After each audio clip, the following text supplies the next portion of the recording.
Bonjour, bonjour, bonjour, bonjour, bonjour.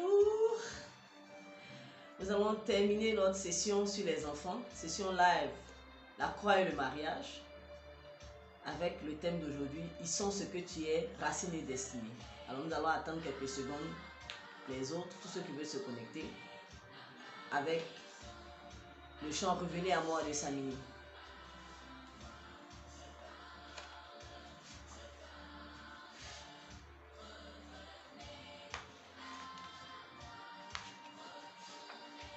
À ma vision, attachez-vous à moi, je parle, je parle.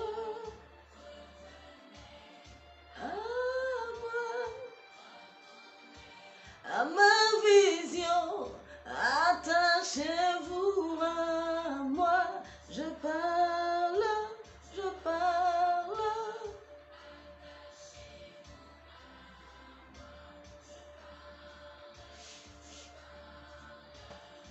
Attachez-vous à moi.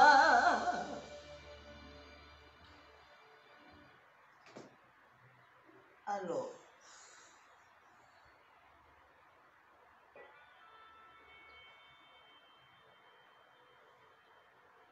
bonjour, bonjour, bonjour à tous. Je suis très heureuse de vous retrouver. C'est un jour béni, le dimanche, le jour d'adoration, pour la plupart des chrétiens. Je vous souhaite une très bonne adoration, une très bonne rencontre avec le Seigneur. Je vous souhaite de passer une journée merveilleuse. Alors, pour ma part, le direct est prévu pour hier, mais je n'ai pas eu beaucoup de temps. Donc ce matin, j'ai initié de le faire maintenant. Nous allons parler de racines et destinée. Depuis un moment, nous sommes sur un thème, ils sont ce que tu es. Nous sommes en train de parler de la croix, de comment porter sa croix dans l'éducation de nos enfants. Nous parlons de comment le chrétien doit porter sa croix dans l'éducation de son enfant. Nous avons vu, premièrement, ils sont ce que tu es, sous thème, oh Dieu, je te livre mon enfant. Nous avons vu en deuxième, ils sont ce que tu es, sous thème, prions que nos enfants se convertissent. Nous allons voir maintenant, ils sont ce que tu es, sous thème, racine et destinée. Il s'agissait la première fois de faire comprendre que la première des choses à faire, c'est de réaliser, de comprendre, de reconnaître qu'on ne peut pas soi-même éduquer son enfant. La meilleure personne, celui qui peut éduquer notre enfant, c'est Dieu. C'est mieux de livrer l'enfant à Dieu. Depuis même les entrailles, de livrer nos enfants à Dieu. La deuxième chose, c'était de travailler, prier, jeûner, se consacrer, faire les efforts dans la présence de Dieu pour que l'enfant se convertisse. Parce que tu peux tout donner à ton enfant. Si tu ne lui as pas donné Jésus-Christ, tu ne lui as pas donné le salut, tu n'as rien fait. Parce que sert-il à un homme de gagner le monde s'il perd son âme? Quand l'enfant meurt, quand l'homme meurt, quand un être humain meurt, on se demande où il va. Donc commençons par la fin pour bien vivre le début, le milieu et la fin. Donc prions que les enfants, que tous ceux qu'on a apportés se convertissent. Aujourd'hui, nous allons voir racines et destinée. D'où viennent les comportements, les caractères, les péchés, les combats des personnes, des enfants? D'où viennent nos combats? D'où viennent nos problèmes? D'où viennent nos soucis? Ça a commencé depuis longtemps.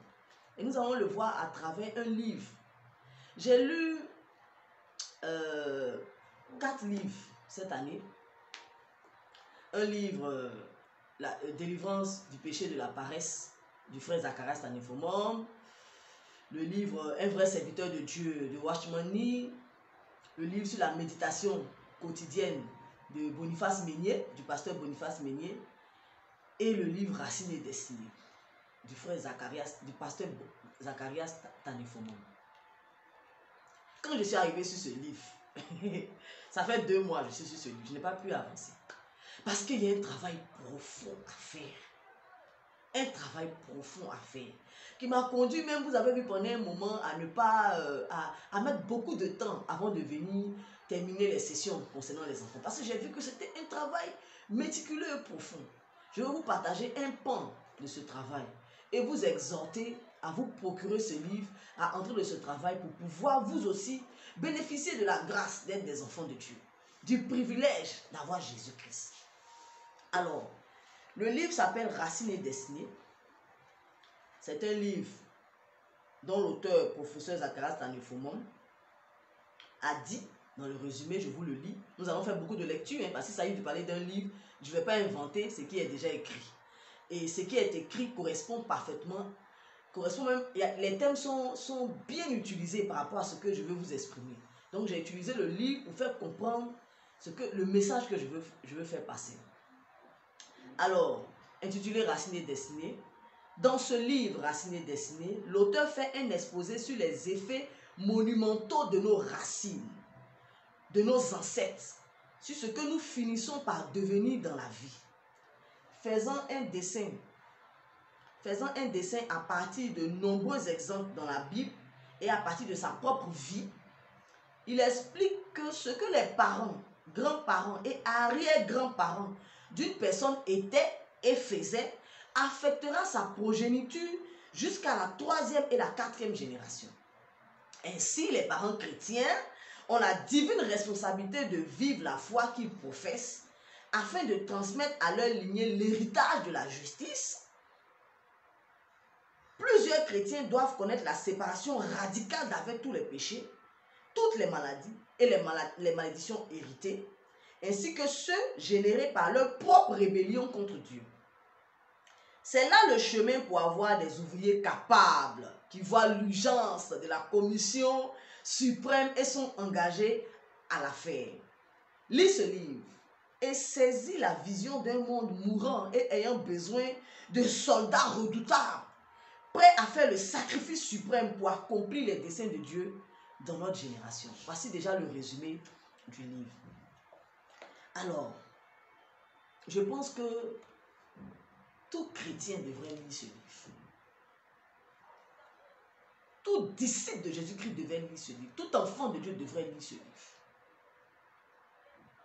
Nous allons parler de la responsabilité parentale. Ce livre traite de beaucoup d'aspects.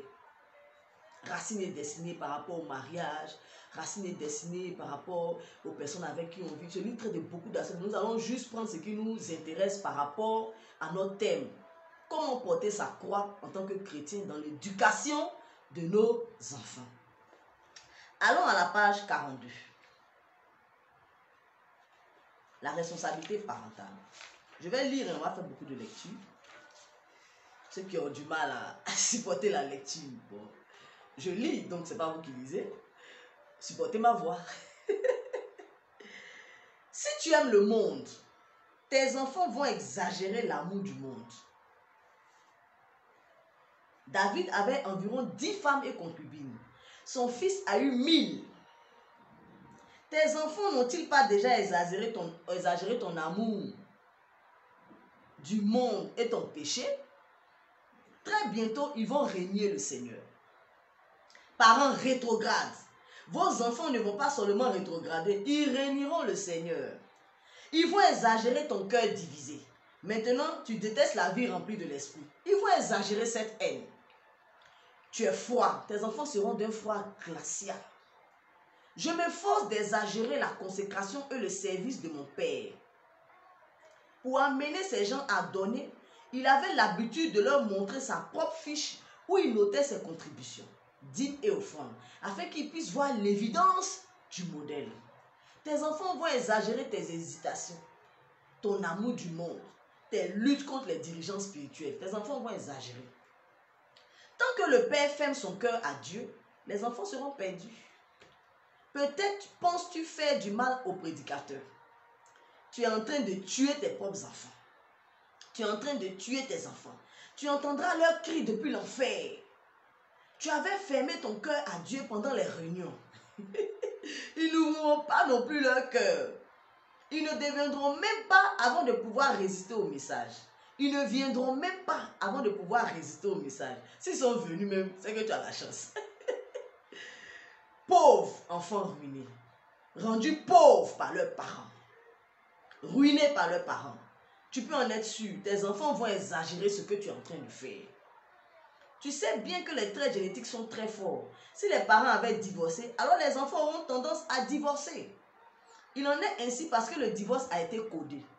La tendance actuelle est que les enfants bâtards donnent à leur tour des enfants bâtards. Un homme avait mis enceinte une fille de 19 ans. Un jour, il me téléphona pour me dire que leur fille de 11 ans était enceinte. Ça s'est répercuté. Ce que les parents font, tout peut être codifié en leurs enfants.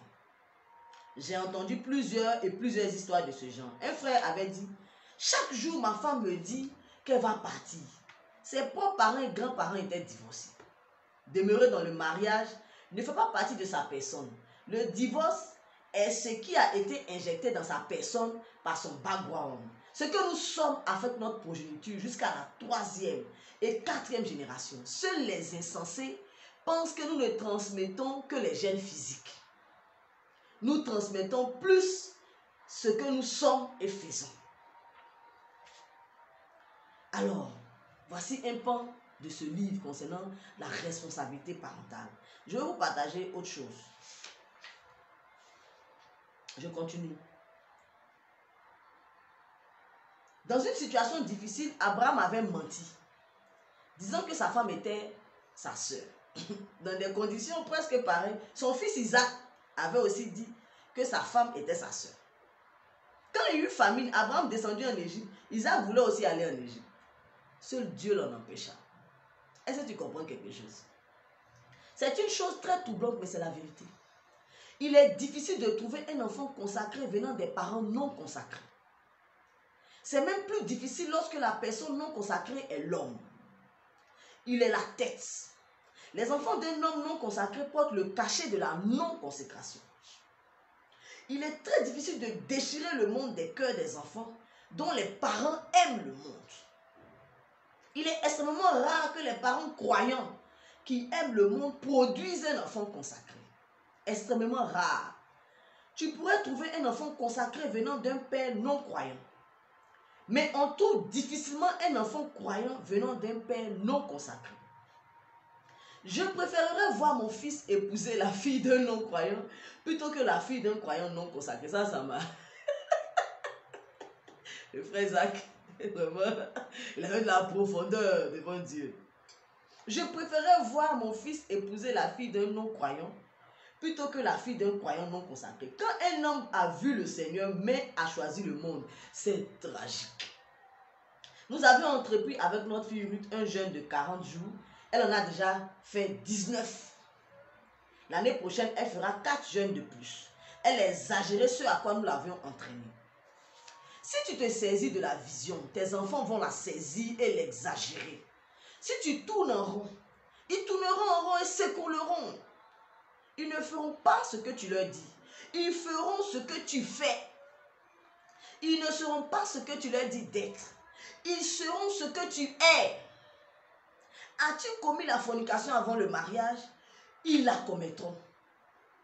Ou l'ont déjà commise. Il est très difficile que les enfants d'un homme vierge commettent la fornication. Ils seront tentés, mais ils ne succomberont pas. Tu as testé les femmes ici et là. Tes enfants le feront.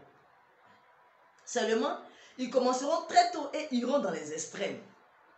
Tu avais pensé que les petites filles étaient pour l'amusement. Ok. Tes enfants penseront aussi que les petites filles sont des objets d'amusement. Seulement, ils feront plus que tu n'en as fait. Hé, frère Zach, en train de nous ouvrir les yeux. Ça bouleverse l'esprit. Ça bouleverse l'esprit. Seulement, ils feront plus que ce que tu en as fait. Tu n'en as fait. En biologie génétique, il y a certaines choses qui se transmettent en F2, mais sont dominantes en F3. La mère d'une certaine sœur était une prostituée, mais elle n'était pas une prostituée. Sa propre fille de 7 ans aime juste les garçons. Une fois, elle s'est déshabillée dans la véranda pour qu'un garçon de 11 ans monte sur elle. Elle aime juste les garçons. Elle a pris ça quelque part chez une grand-mère. Ce que tu caches astucieusement sera transmis à tes enfants et ils le manifesteront. Tu es en train d'impartir tes désirs, motifs et ton véritable être à tes enfants. Ils n'ont pas besoin de te voir. Ils n'ont pas besoin de te voir. Fais ce que tu es en train de faire, ils le feront. Waouh! Quand j'ai lu ça, Je ne pouvais pas passer sur ça comme ça. Il fallait que je commence à me repentir de beaucoup de choses. Parce que quand je réalise que mes entrailles vont reproduire ce que je fais en version exagérée. Je dis, mon Dieu, ils vont reproduire en version exagérée ce que je fais. Mais il faut que je travaille à me repentir devant le Seigneur pour effacer toutes ces choses, afin de leur donner la capacité surnaturelle de ne même pas entrer là-bas. Parce que tout ce que j'ai fait, mes enfants vont le faire et ils vont exagérer. Si je n'ai pas réglé les questions avec le Seigneur, mes luttes, les cris, les conseils, tout ce que je vais leur dire, ça sera vain. Parce que la racine vient de moi. La racine vient de moi et ce que j'ai, c'est ce que je vais donner à mes enfants. Ce que je suis et ce que mes enfants sont. Pourquoi crier? Pourquoi m'énerver? Pourquoi battre? Pourquoi faire des longues séances de conseils si je ne suis pas allé à la racine du mal, de l'éducation, du comportement de mes enfants? Voici ce qui est en train de m'être révélé dans ce passage. Voici ce qui est en train de m'être révélé dans ce passage, dans ce livre. Alors, nous allons lire 62-63, page 62, page 63. C'est un livre très riche, on ne pourra pas tout lire en juste quelques minutes que nous sommes accordés pendant nos séances. On ne pourra pas tout lire. Mais on pourra faire un petit parcours qui va vous faire comprendre que ce n'est pas du jeu.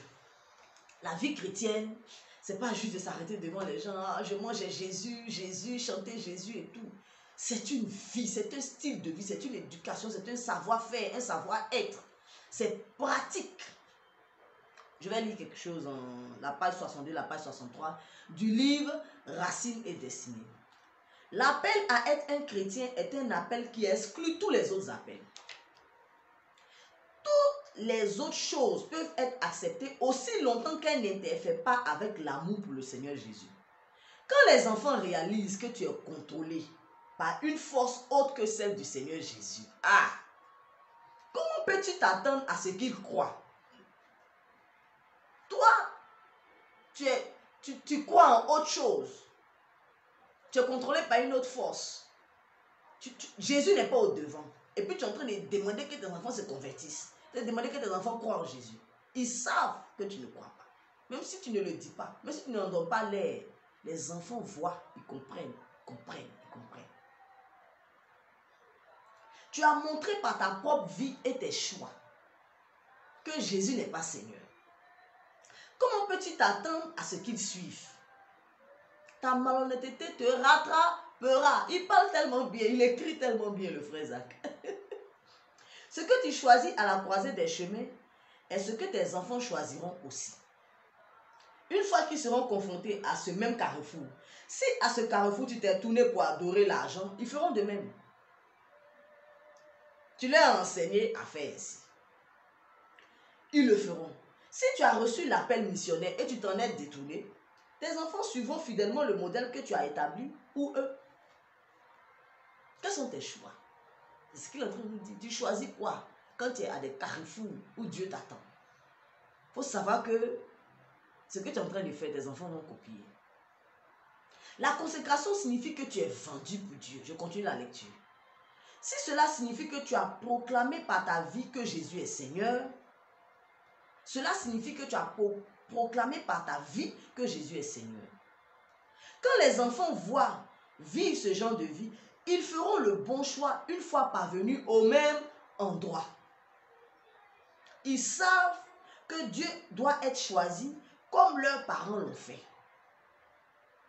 Notre fils Stéphane, c'est l'auteur qui parle de lui. Notre fils Stéphane m'a écrit: quand mon temps viendra d'être dans la difficulté, je choisirai l'obéissance au Seigneur comme je t'ai vu choisir. C'était lorsque j'étais parti pour la Chine en obéissance à Dieu. C'est son fils qui lui disait qu'il va faire comme son père. Et l'auteur nous dit encore: si je le comprends bien, voilà comment garantir l'avenir des enfants. Cela doit être par la vie vécue et non par les mots qui sont contraires à la vie. Le jour de ton fils viendra. le temps de ta fille viendra. Et il ou elle fera ce que tu as fait. Il ou elle sera ce que tu as été. Ah, gloire au Seigneur. C'est l'auteur qui le dit. J'ai le livre dans ma main, je lis au fur et à mesure pour que nous ayons ça. Ils sont ce que tu es. Si tu ne travailles pas toi-même à régler la question pratique,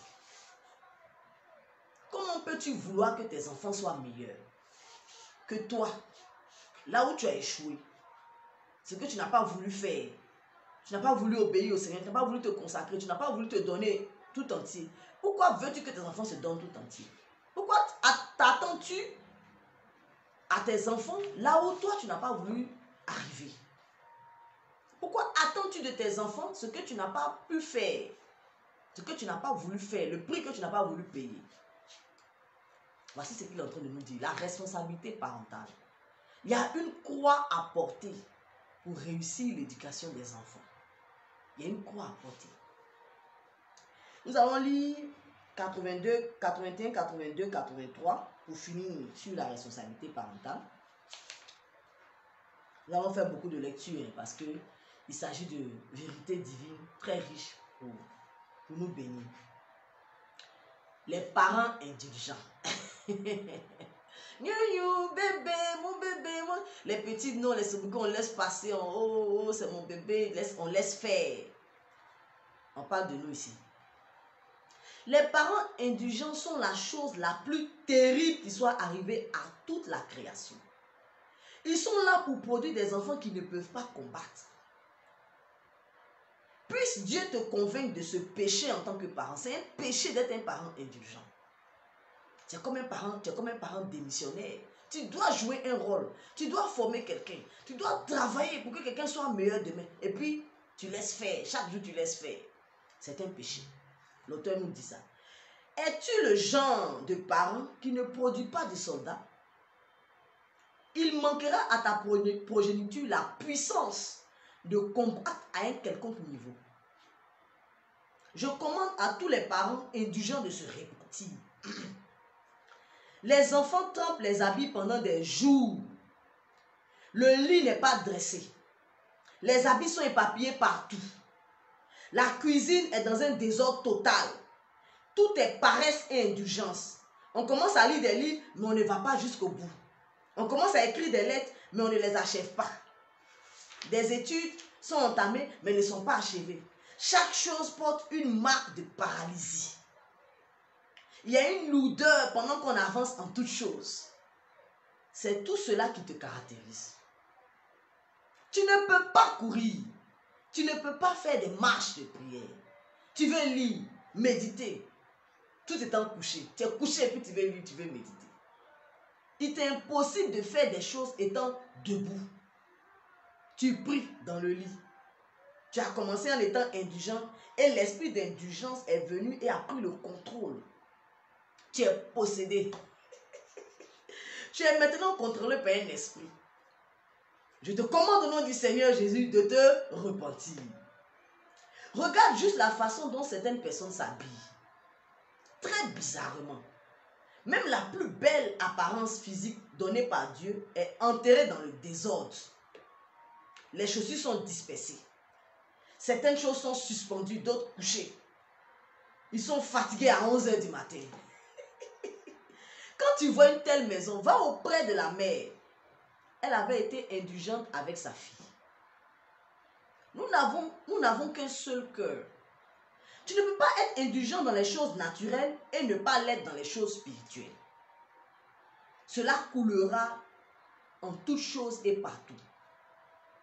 Qui a fait l'histoire avec indulgence comme partie de sa vie?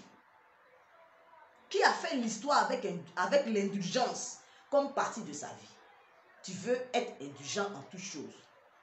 L'indulgence, la paresse, la nonchalance, le laisser aller, le laisser faire. Qui a eu des percées dans de nouveaux terrains étant indulgent? Est-ce que tu as déjà vu des gens qui ont des percées dans de nouveaux terrains parce qu'ils ont été indulgents et puis ils ont réussi?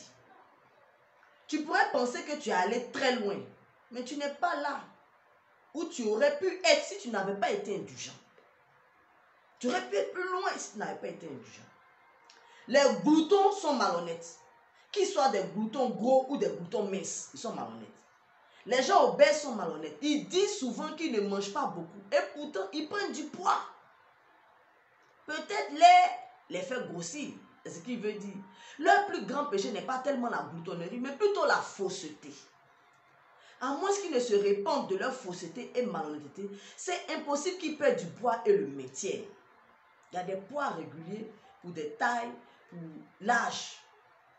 Il y a un niveau qui montre que tu es en bonne santé. Quand tu le dépasses, c'est que tu es en train d'exagérer dans quelque chose qu'il ne faut pas exagérer. Selon l'âge, selon comment on appelle ça, la taille, selon le poids, ton poids doit avoir un certain équilibre. As-tu jamais avoué que tu es un glouton? Avoue-le. Dieu ne peut pas donner le leadership aux indulgents. Les hommes pourraient donner le leadership aux indulgents, mais ce sera temporaire. Il faut des sacrifices saignants pour atteindre le meilleur de Dieu. Gloire à Dieu. Nous avons une grande responsabilité. Nous avons une grande responsabilité. Aujourd'hui, tout ce que nous voyons dans la société, c'est le fruit des éducations ratées, des parents démissionnaires, des gens qui se sont battus et qui n'ont pas su comment régler les problèmes d'éducation de leurs enfants. C'est aussi le lot de personnes qui n'ont pas su donner l'essentiel. Il y a des gens qui ont donné une bonne éducation sociale, mais qui n'ont pas donné le salut. Parce que c'est-il un homme de gagner le monde s'il perd son âme? Les gens sont arrivés loin. Ils ont été des personnes qui ont un bon savoir-vivre en société, mais qui sont décédés, qui sont allés en enfer. C'est là que les parents ont compris que, c'est là que les hommes ont compris que le plus important c'était de chercher le salut. Donc tout ce que nous voyons en société est le fruit d'un problème spirituel qui existe, qui est criard, racine et destinée. Vous allez me demander, mais on fait comment? On a déjà eu des enfants, d'autres sont déjà grands. Bon, moi je n'ai pas encore d'enfants, moi j'ai des enfants, moi-même j'ai beaucoup de problèmes. Je me retrouve dans ce que vous dites, madame, voilà, dans tout ce tambouillamini, dans tout ce brouillard, chacun se retrouve. Qu'est-ce qu'il faut faire? Quelle est la solution pratique? Le frère Zach, si vous lisez le livre, vous allez avoir beaucoup de détails sur tout ce qu'il faut faire. Mais moi, je vais juste énoncer certains aspects de solutions pratiques, vu le temps qui m'est imparti. Première chose, il faut avoir une vie centrée sur Jésus-Christ. En tant que chrétien, il faut d'abord être un vrai chrétien, un bon chrétien, parce que c'est Jésus seul qui peut aider à faire un travail profond comme ça. Le frère Zach, c'était un disciple de Jésus-Christ. Et ce n'est pas le genre de disciple qui dit et qui ne vit pas la vie. Il vivait la vie de Jésus-Christ. C'est pour cela que pouvait découler de lui un tel livre, de telles vérités, de telles révélations. Sans Dieu là, comment tu peux savoir toutes ces choses?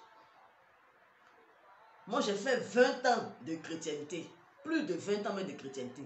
C'est dans cette année-là que j'ai découvert qu'il y a une affaire de racines et destinée. C'est-à-dire que de la vie de cet homme, de la chrétienté de cet homme a découlé des vérités qui sont pour des générations et des générations. Donc il faut d'abord être un vrai chrétien qui s'est réellement repenti, qui a une vie centrée sur Jésus. Ça commence par là. On va lire la page 39. Parce qu'il en parle. Et comme le livre nous permet d'illustrer parfaitement ce qu'on veut dire, nous n'allons pas bouder notre plaisir. Le mari, comme on parle de la croix et le mariage, le mari en tant que dirigeant. Le dirigeant est appelé à se concentrer sur Dieu. Si on veut que la famille réussisse, l'éducation réussisse, il faut que l'homme qui est le chef de la famille soit concentré sur Dieu. Il a compris la vision, il a compris ce qu'il faut faire et tout. Le dirigeant est appelé à se concentrer sur Dieu. Il est supposé trouver, connaître, aimer et obéir à Dieu.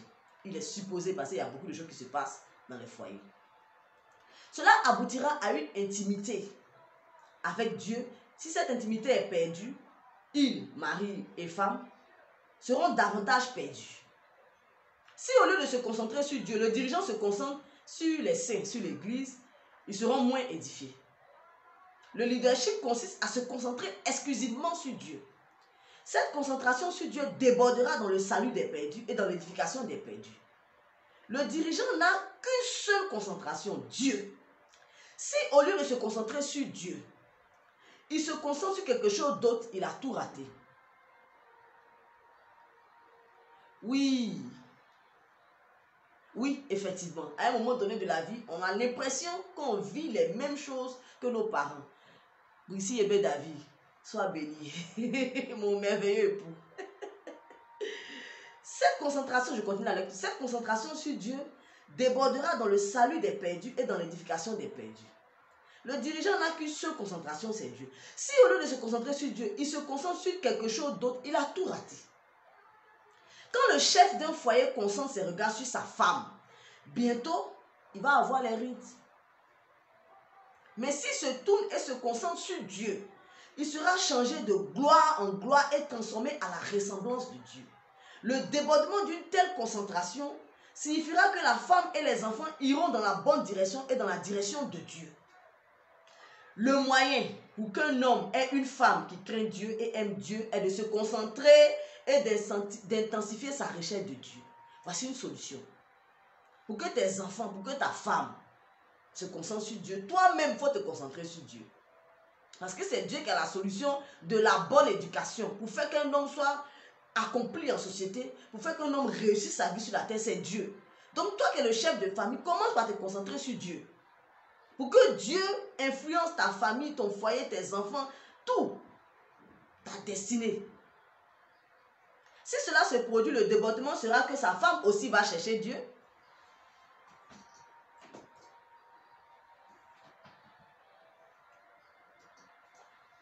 Sa femme aussi va chercher Dieu. Le moyen pour que les enfants d'un homme aillent dans la bonne direction est que cet homme se concentre sur Dieu d'une manière exclusive. Comme débordement de cette concentration, les enfants seront merveilleusement attachés à Dieu. Voici l'aboutissement. Et tu débordes, tu t'attaches à Dieu, ta femme, tes enfants, tout le monde va suivre.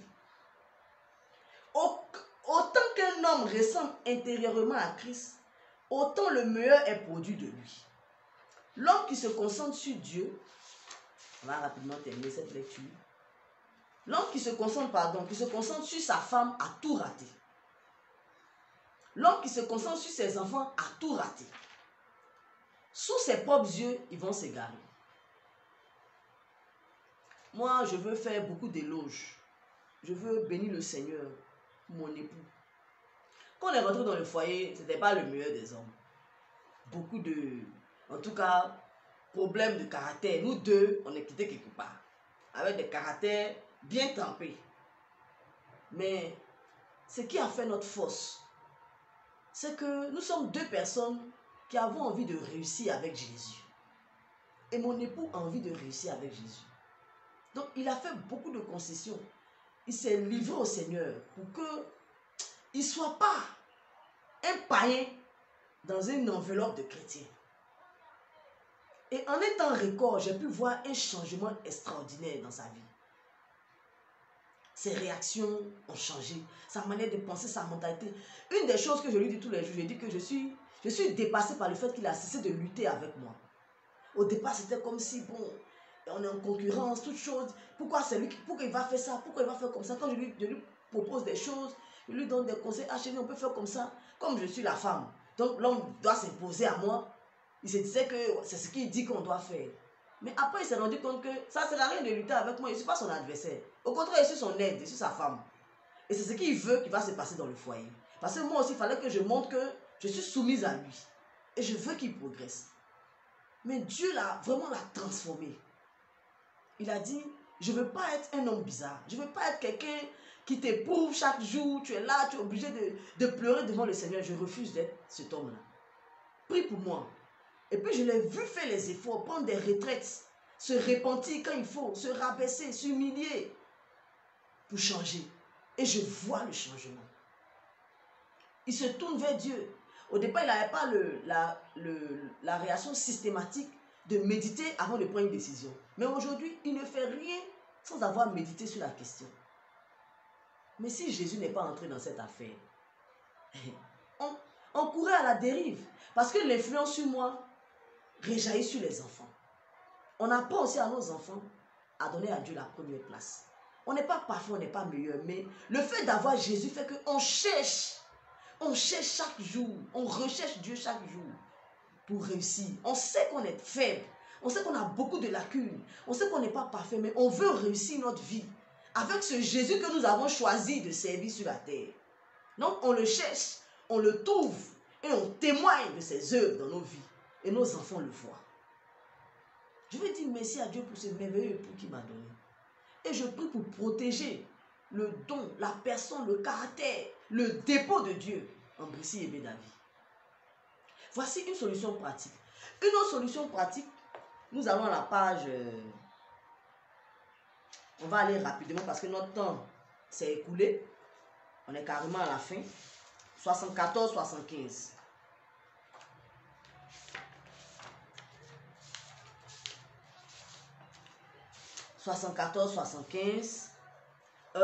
Tout ce que nous vivons sont aussi liés aux esprits familiaux. L'auteur recommande de faire une recherche sur le background familial. C'est comment le village, la famille, les ancêtres ont vécu, quels étaient les péchés réguliers, quelles étaient les faiblesses, qu'est-ce qu'ils ont laissé en héritage, quelles étaient leurs failles, comment ils meurent, comment ils finissent.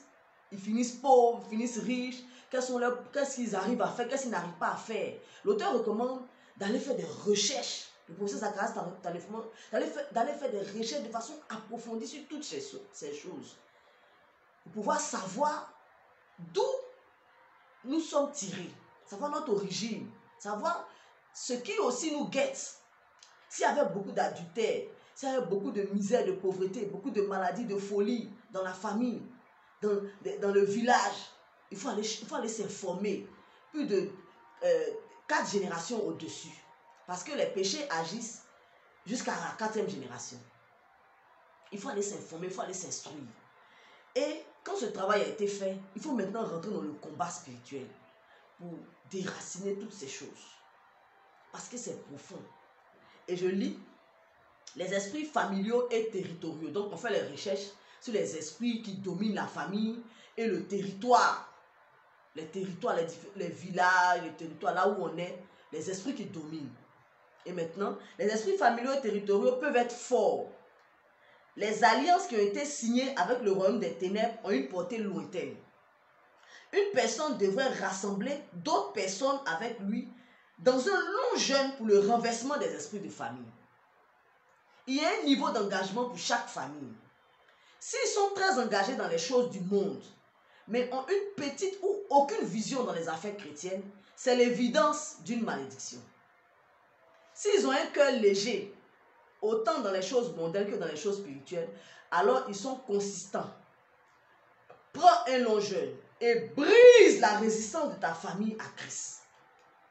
Voici une solution pratique. Toi-même, tu peux rentrer dans le jeûne.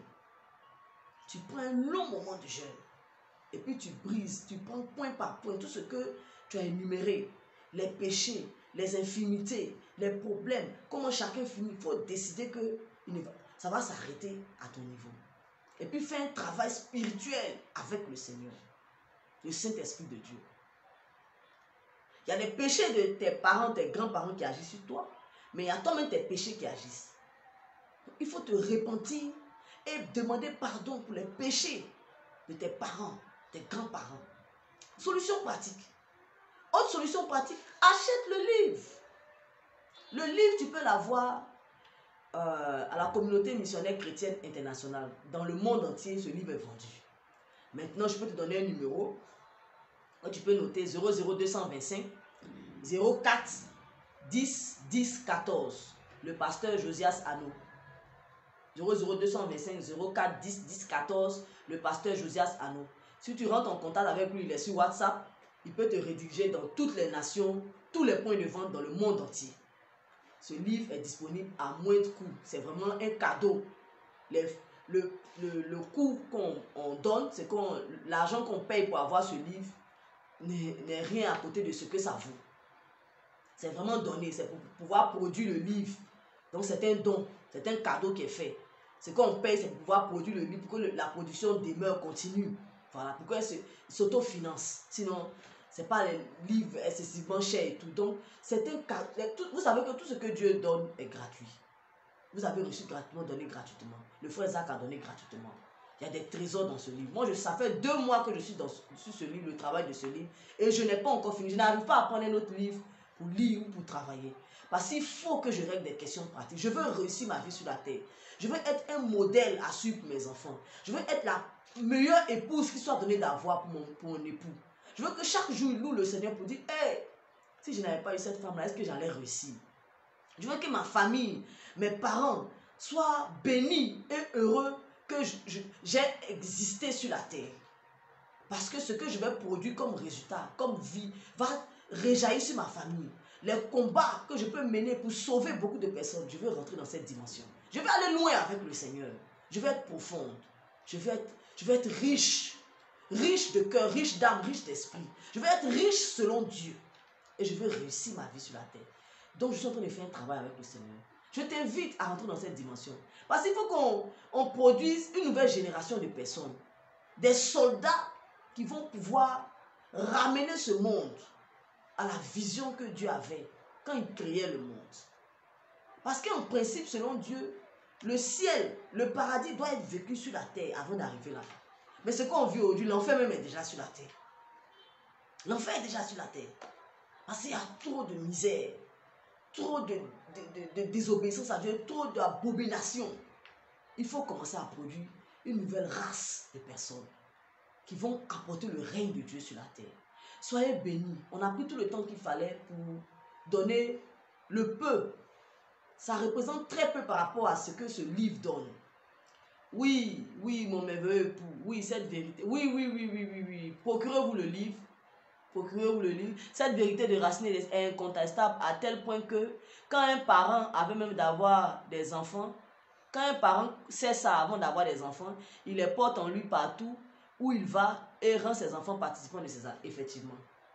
Avant d'avoir des enfants, tout ce que tu fais, ça va déjà influencer tes enfants. C'est-à-dire que même depuis que tu es né, jusqu'à ce que tu vieillisses, que tu aies l'âge maintenant de procréer, tout ce que tu fais influence déjà tes enfants. Voici ce que Boussi Yebe David est en train de nous rappeler. Que le Seigneur vous bénisse. Oh Seigneur, je prie que tu bénisses les couples, que tu bénisses les foyers, que tu bénisses les familles, que tu bénisses les femmes, que tu bénisses les hommes, que tu bénisses les enfants, Seigneur. Avec la capacité surnaturelle de faire ce travail, de se retrouver avec toi, de s'en sortir, d'aller en profondeur pour être délivré de toutes les racines qui les empêchent de réussir leur vie sur la terre et qu'ils se positionnent dans la destinée pour laquelle tu les as appelés sur la terre. Seigneur, je prie que tu entres dans les familles, que tu entres dans les maisons, que tu entres dans les nations, que tu entres dans les églises, que tu entres. Que ton règne descende, que ton règne descende, que ton règne descende. Seigneur, ouvre le chemin pour que toutes les vérités qui sont contenues dans ce livre, oh Seigneur, parviennent à beaucoup de chrétiens dans le monde entier. Et qui travaillent, et qui travaillent, et qui travaillent, et qui travaillent, et qui travaillent, et qui travaillent, et qui travaillent. Et que ton règne soit rétabli dans les familles, dans les maisons, et surtout dans l'éducation des enfants. Que l'honneur et la gloire te soient rendus au nom de Jésus-Christ. Amen. Soyez bénis. J'ai été très heureuse de partager ce moment avec vous. Nous continuons nos sessions de live, la croix et le mariage. Que Dieu vous bénisse.